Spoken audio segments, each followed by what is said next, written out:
To ஏமா TNPSC classes நம்ம பார்த்தீங்கன்னாக்கா 2025க்கான டிஎன்பிசி குரூப் 4ல டாப் 50 கொஷின்ஸ் வந்து பார்த்துட்டு இருக்கோம். உங்களுக்கு கிளாஸ் வைஸும் போயிட்டு இருக்கும். ப்ளஸ் அடுத்து பார்த்தீங்கன்னாக்கா டாப் 50 கொஷின் சொல்லிட்டு ஒரு டாப்பிக்கும் வந்துட்டு இருக்கும். சரிங்களா? டெஸ்டஸும் கிளாஸஸும் ரெண்டுமே வந்து வந்துட்டு இருக்கும். இது மாலை 3 மணிக்கு வந்து வரும். சரிங்களா? சப்ஸ்கிரைப் பண்ணி வச்சுங்க. அப்போ தான் நம்ம போடக்கூடிய நோட்டிஃபிகேஷன் கரெக்டாக உங்களுக்கு வந்து இன்டிமேட் ஆகும். ஸோ கரெக்டாக டெஸ்டஸ் எழுதி பாருங்க. ஃபர்ஸ்ட் கொஷின் 63 நாயன்மார்களில் சுந்தரின் வாழ்க்கை நிகழ்வு பொறிக்கப்பட்டுள்ள இடம் எங்குள்ளது? தஞ்சையில வந்து இருக்கு. நடுக்கல் பற்றி கூறும் நூல் எது? நடுக்கல் பற்றி கூறும் நூல் தொல்காப்பியம். சித்திரகார புலி என்று அழைக்கப்படுபவர் யார்? சித்திரகார புலி என்று அழைக்கப்படுபவர் மகேந்திரவர்மன். ஏதென்ஸ் நகரில் வீதி வீதியாக சென்று இளைஞர்களுக்கு துண்டு பிரச்சாரம் செய்தவர் யார்? ஏதென்ஸ் நகரில் வீதி வீதியாக சென்று இளைஞருக்கு துண்டு பிரச்சாரம் செய்தவர் சாக்ரட்டிஸ். அதே போலதான் பாத்தீங்கன்னா நம்ம பெரியாரும் வந்து பாத்தீங்கன்னா எல்லாம் பண்ணிருப்பாரு. அதனாலதான் தெற்காசியாவின் சாக்ரட்டிஸ்ன்னு சொல்லிட்டு நம்ம பெரியாரை வந்து அழைப்போம். சரிங்களா? இதுதான் ரீசன் வந்து கொடுத்துருக்கேன். நெடுவெல்லூசி நெடுவசி பரந்த வடு என்று குறிப்பிடும் நூல் எது? நெடுவெல்லூசி நெடுவசி பரந்த வடு. அதாவது அந்த காலத்திலேயே பாத்தீங்கன்னாக்கா ஸ்டிச் பண்றோம் இல்லையா, தையல் போற முறையை வந்து கொடுத்துருப்பாங்க. அது வந்து பாத்தீங்கன்னா 10 இந்தியாவின் தொன்மையான நூலகங்கள் ஒன்று எது? இந்தியாவின் தொன்மையான நூலகங்கள் ஒன்று பார்த்தீங்கன்னா நம்ம தஞ்சை சரஸ்வதி மகால். தஞ்சை சரஸ்வதி மகால் தான் பார்த்தீங்கன்னா தொன்மையான நூலகத்துல ஒன்றா இருக்கும். தொல்காப்பியரின் ஆசிரியர் யார்? உடனே எல்லாருமே தொல்காப்பியத்தின் ஆசிரியர் தொல்காப்பியன்னு போட்டிருப்பீங்களே. தொல்காப்பியரின் ஆசிரியர் யார்? தொல்காப்பியருக்கு ஆசிரியர் யார் தான் கேட்டிருக்கேன். அகத்தியர். தமிழ் தென்றல் என்று அழைக்கப்படுபவர் யார்? தமிழ் தென்றல் என்று அழைக்கப்படுபவர் திரு.வி.க. நாடும் மொழியும் நமதிரு கண்கள் என்று கூறியவர் யார்? நாடும் மொழியும், அந்த அப்படின்னு வந்துச்சுனாவே அது வந்து அநேகமா வந்து பாரதியார். பொதுமை வேட்டல் என்ற நூலின் ஆசிரியர். பொதுமை வேட்டல் என்ற நூலின் ஆசிரியர் திரு.வி.க. திராவிட சாஸ்திரி என்ற பட்டத்தை பரிதிமார் கலைஞருக்கு வழங்கியவர் யார்? இது 2 கொஸ்டின். ஒண்ணு பரிதிமார் கலைஞருக்கு என்ன பட்ட பேர் கொடுத்திருக்காங்க? திராவிட சாஸ்திரி. அதை கொடுத்தவர் யார் அப்படின்னாக்க சி.வை. தாமோதரனார். நாலடி 400 என்று அழைக்கப்படும் நூல் எது? நாலடி 400 என்று அழைக்கப்படும் நூல் நாலடியார். செரு அடுத்தோல் என்று யாரை பாயிரம் செயல் குறிப்பிடுகிறது? இதுவும் 2 கொஸ்டின். ஒண்ணு பார்த்தீங்கன்னாக்க இதனுடைய ஆன்சர் வந்து நல்லாதனார். செரு அடுத்தோல் என்று நல்லாதனை குறிப்பிடும் நூல் எதனாலையும் பாயிரம் செயல். பாயிரம் செயல் வந்து சொல்லியிருக்கும். பாயிரம் செயல் நல்லாதனை எவ்வாறு குறிப்பிடுகிறது? செரு அடுத்தோல் அப்படின்னு கேட்டாக்க அவர் வந்து போர் வீரரா வந்து இருந்திருப்பாங்க அப்படின்னு சொல்லி கொடுத்திருப்பாங்க. ஸோ இதுல வந்து 3 கொஸ்டின் வந்து ஃப்ரேம் பண்ண முடியும். அயோத்தி காண்டத்தில் உள்ள படலங்களின் எண்ணிக்கை. அயோத்தி காண்டத்துல படலங்களின் எண்ணிக்கை. அயோத்தி காண்டம் வந்து பார்த்தீங்கன்னா 2வது காண்டமா இருக்கும். முதல் காண்டம் வந்து பார்த்தீங்கன்னா பாலகாண்டம். அயோத்தி காண்டம் 2வது காண்டம். அதில் உள்ள படலங்களின் எண்ணிக்கை பார்த்தீங்கன்னா உட்பிரிவு வந்து படலம் சொல்லுவாங்க. 13 படலம் இருக்கும். குகப்படலம் 7வது படலமா இருக்கும். குறுந்தொகையை தொகுத்தவர் யார்? குறுந்தொகையை தொகுத்தவர் யாருங்கிற தொகுப்பித்தவர் வந்து தெரியாது. பித்தவர் வந்து தெரியாது. தொகுத்தவர் தான் கேட்டிருக்காங்க. பூரிக்கோ. இரங்கலும் இரங்கல் நிமித்தமும் கொண்ட திணை எது? இரங்கலும் இரங்கல் நிமித்தமும் கொண்ட திணை எது? இரங்கல் இரங்கல் நிமித்தமும் நெய்தல். நெய்தல் திணை பாடுவதில் வல்லவர் யார்? நெய்தல் திணை பாடுவதில் வல்லவர் அம்மோனார். புறநானூற்றில் அமைந்துள்ள பாவகை என்ன? புறநானூற்றில் அமைந்துள்ள பாவகை வந்து பார்த்தீங்கன்னா அகவற்பா. அகவற்பா வந்து அமைஞ்சிருக்கும். இலக்கண குறிப்பு தருக. ஓங்கிய லாஸ்ட்ல வந்து ஆ முடிஞ்சிருக்கு. ஆ முடிஞ்சாலே அது வந்து பார்த்தீங்கன்னா பெயரச்சம். இலக்கண குறிப்பு தருக. முன்னீர். முன்னீர் அப்படின்னாக்க முதுமை ஆவண நீர் அப்படின்னு சொல்லி கொடுத்துருப்பாங்க இல்லையா? அப்படியே பண்பு வந்து குறிப்பிட்டிருப்பாங்க. பண்பு வந்து குறிப்பிட்டனால பண்பு தொகை. சர்வதேச அகிம்சை நாளை அகிம்சை நாள்னு கேட்டாக்க அக்டோபர் 2 காந்தி பிறந்தார் இல்லையா? அதுதான் வந்து அக்டோபர் 2. அந்த நாளை வந்து அகிம்சை நாளா நம்ம கொண்டாடுறோம். அதை ஐநா அறிவித்த ஆண்டு எப்பொழுது? ஐநா அறிவித்த ஆண்டு 2007. குழந்தை தொழிலாளர் முறையை தடை செய்யும் பிரிவு எது?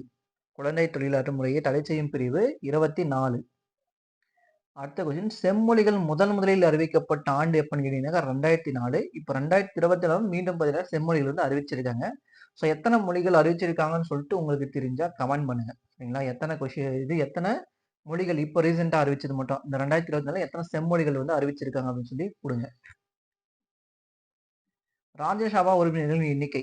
ராஜ்யசபா உறுப்பினர்களின் மொத்த எண்ணிக்கை வந்து பார்த்தீங்கன்னா 250 பேர். இதுல 238 வந்து பார்த்தீங்கன்னா நாம தேர்ந்தெடுத்த எம்எல்ஏ எம்பிஸ் வந்து தேர்ந்தெடுப்பாங்க மறைமுகமா. மீதி 12 பேரை பார்த்தீங்கன்னா குடியரசுத் தலைவர் வந்து நியமிப்பார். குடியரசுத் தலைவரின் பேரில் வந்து நியமிப்பார். உயர் நீதிமன்றங்கள் அமைக்கப்பட்ட ஆண்டு. உச்ச நீதிமன்றம்னு கேட்டாக்கா 1773ல கொல்கத்தாவில் வந்து ஸ்டார்ட் பண்ணியிருப்பாங்க. சார் எலிஜா என்பது தான் ஃபர்ஸ்ட் அவருடைய நீதிபதியாக வந்து இருப்பாங்க. தலைமை நீதிபதியாக வந்து இருப்பாங்க. உயர் நீதிமன்றங்கள் பார்த்தீங்கன்னா நமக்கு பெரும்புரட்சிக்கு அப்புறம் சென்னை, மும்பை, கொல்கத்தா 3 இடத்துலையுமே வந்து உயர் நீதிமன்றம் வந்து ஸ்டார்ட் பண்ணுவாங்க 1862ல. லண்டனுக்கு அடுத்தபடியாக 2வது பெரிய நீதித்துறை வழக்கம் கொண்ட இடம் எதுன்னு கேட்டாக்கா நம்ம சென்னை. லண்டனுக்கு அடுத்தபடியாக 2வது பெரிய நீதித்துறை வளாகம் வந்து இருக்கும். ஸோ அலகாபாத் என்பது என்னன்னு சொல்லி நீங்க வந்து கமெண்ட் பண்ணுங்க. அலகாபாத்தும் ஒரு இம்பார்ட்டன்ட் தான். அலகாபாத் ஒரு இம்பார்ட்டன்ட் தான். நம்ம இந்தியாவில் ஒரு மிக முக்கியமான ஒரு நீதித்துறையா இருக்கும். அது என்னன்னு சொல்லி சொல்லுங்க. அதோட ஸ்பெஷல் என்னன்னு சொல்லி சொல்லுங்க. இந்தியாவின் வடகோடி பகுதி எது? இந்தியாவின் வடகோடி பகுதி வந்து இந்திரா கோல். இந்திரா கோல் பண்ணாக்க வடக்கு பக்கம். அதே தெற்கு பக்கம் அப்படின்னாக்க இந்திரா முனை. இந்திரா முனை அப்படின்னு சொல்லுவோம். எவரெஸ்ட் சிகரம் அமைந்துள்ள நாடு எது? எவரெஸ்ட் சிகரம் வந்து பண்ணாக்க நமக்கு இருக்கா அப்படின்னு கேட்டா கிடையாது. நேபாளத்துல வந்து இருக்கு. இமயமலையில மிக உயர்ந்த சிகரம் எதுன்னு கேட்டாக்கா எவரெஸ்ட் சிகரம். 8848 வந்து பண்ணாக்க அதனுடைய உயரம் வந்து இருக்கும். அது இருக்கக்கூடிய இடம் நேபாளம். நமக்கு இருக்கிறது பண்ணாங்க கேட்டு. கேட்வின் ஆஸ்டன்ஸ் வரும். கேட்டு ஆஸ்டன்ஸ் வரும். அதனுடைய உயரம் வந்து தெரிஞ்சா சொல்லுங்க.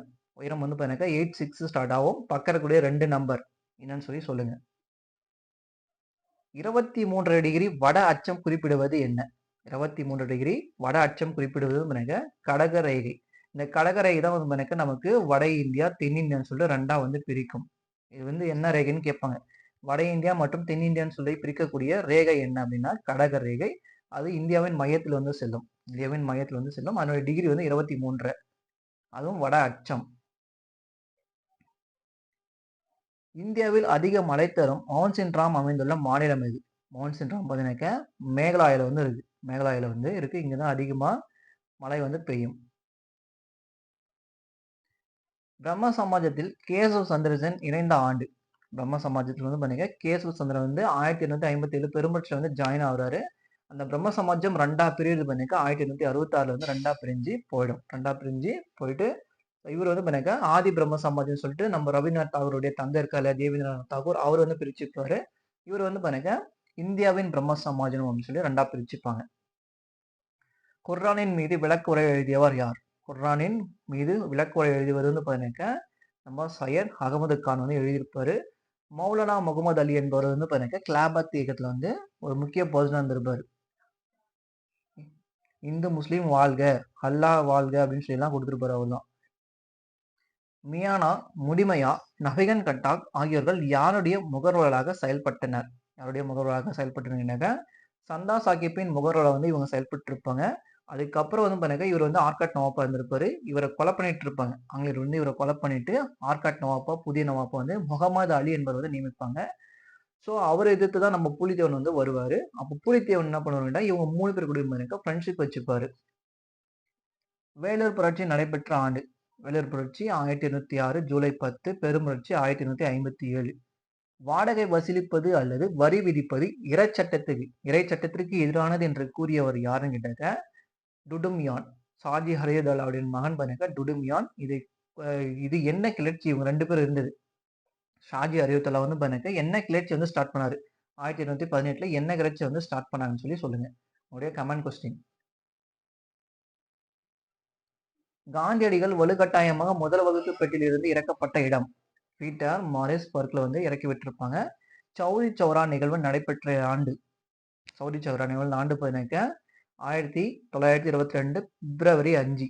பிப்ரவரி 5 தான் வந்து நடந்திருக்கும். சிட்டகாங் ஆயுத கிடங்கு தாக்குதல் நடத்தியவர் யார்? சிட்டகாங் ஆயுத கிடங்கு தாக்குதலை நடத்தியவர் வந்து சூர்யா சென் மற்றும் கல்பனா தத் வந்து இருப்பாங்க.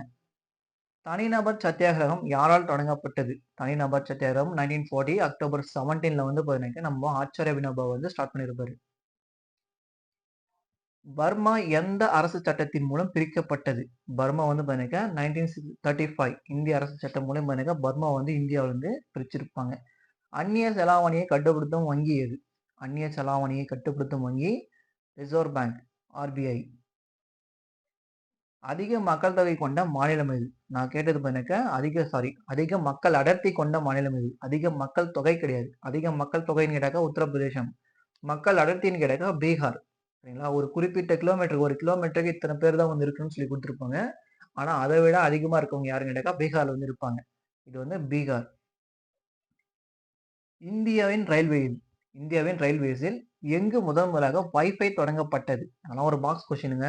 என்னடா இதெல்லாம் கேட்டிருக்கான்னு சொல்லி நினைக்காதீங்க. இதெல்லாம் ஒரு பாக்ஸ் கொஸ்டின். எக்கனாமிக்ல பாக்ஸ் கொஸ்டின் எடுத்திருப்பேன். இந்தியாவின் ரயில்வேஸின் முதலில் எங்கு வைஃபை தொடங்கப்பட்டதுன்னு கேட்டா, பெங்களூர்ல வந்து ஸ்டார்ட் பண்ணியிருப்பாங்க. எல்லை காந்தி என்று அழைக்கப்படுவர். பச்சை காந்தி என்று அழைக்கப்படுவர் குமாரப்பா. எல்லை காந்தி என்று அழைக்கப்படுவர் கான் அப்துல் கஃபார் கான். முதலாக நிறுவப்பட்ட பொதுத்துறை நிறுவனம் எது? முதலாக நிறுவப்பட்ட பொதுத்துறை நிறுவனம் விஸ்வேஸ்வரய்யா பொதுத்துறை நிறுவனம் கர்நாடகால வந்து ஸ்டார்ட் பண்ணியிருப்பாங்க. அனைத்து உயிரினங்களும் தாவரங்கள் அல்லது விலங்குகள் என்று பிரித்தவர் யார் அப்படின்னு கேட்டீங்கன்னாக்கா, அரிஸ்டாட்டில் தான் எனக்கு விலங்குடைய ரத்தம், விலங்கில்லாத ரத்தம் அப்படின்னு சொல்லிட்டு எனக்கு பிரிச்சிருப்பாரு. விலங்குடைய உயிரிகள், விலங்கில்லாத ரத்தமுடைய உயிரிகள், ரத்தமில்லா உயிரிகள் அப்படின்னு சொல்லி பிரிச்சிருப்பாரு. ரத்தம் உடையதுன்னா நாம அந்த விலங்குகளா இருக்கிறதுனா ரத்தம் உடையது. ரத்தம் இல்லாதன்னு கேட்டாக்கா தாவரங்கள். அது வந்து பிரிச்சிருப்பாரு. யாருன்னு கேட்டாக்கா அரிஸ்டாட்டில் தான் பிரிச்சிருப்பாரு. யுனிவர்சல் டோனர் என்ற ரத்த வகையாகும். யுனிவர்சல் டோனர் என்று அழைக்கக்கூடிய ரத்த வகை எந்த ரத்த வகை? யுனிவர்சல் டோனர்னு கேட்டாக்கா ஓ. ஓ இருக்கவங்க வந்து பாருங்க அதாவது ஓ பாசிட்டிவ் ஓ நெகட்டிவ் இருக்க ரத்த வகை கொடுக்கவங்க பாருங்க எல்லாருக்குமே வந்து ரத்தம் கொடுக்கலாம். எல்லாருக்குமே வந்து ரத்தம் கொடுக்கலாம். அதே போல யுனிவர்சல் ரிசீவர் அப்படின்னு கேட்டீங்கன்னாக்கா யுனிவர்சல் ரிசீவர் அப்படின்னு கேட்டீங்கன்னா தான் ஏபி. ஏபிக்கு வந்து பாருங்க யார் வேணாலும் ரத்தம் கொடுக்கலாம். சரிங்களா? ஓ வந்து எந்த குரூப் ரத்தத்துக்கு வேணாலும் கொடுக்க முடியும். ஏபி வந்து பாருங்க எந்த வகை ரத்தத்தையும் வந்து வாங்கிக்க முடியும். விட்டமின் பி12 வேதிப்பெயர் என்ன? விட்டமின் பி12 வேதிப்பெயர் வந்து சயனோகுளோபமைன். உயிரை போக்கும் தனிமம் கூட சொல்லலாம். காற்றடைக்கப்பட்ட பானங்கள் இருக்கும் அமிலம். காற்றடைக்கப்பட்ட பானங்கள் இருக்கும் அமிலம் வந்து கார்பாக்சிலிக் அமிலம். இருக்கும் அமிலம் எதுன்னு கேட்டாக்க கார்பாக்சிலிக் அமிலம். விரிக்கும் லென்ஸ் என்று அழைக்கப்படுவது பார்த்தீங்கன்னா குழி லென்ஸ். குவிக்கும் லென்ஸ் தான் வந்து குழி லென்ஸ் வந்து வரும். ஸோ இந்த 50 கொஸ்டின்ஸ் உங்களுக்கு வந்து இம்பார்ட்டன்ட் இருந்துச்சு அப்படின்னு சொல்லிட்டு பார்த்தீங்கன்னாக்கா ஒரு லைக் அண்ட் கமெண்ட் பண்ணிட்டு போங்க. தேங்க்யூ ஃபார் வாட்சிங். தேங்க்யூ.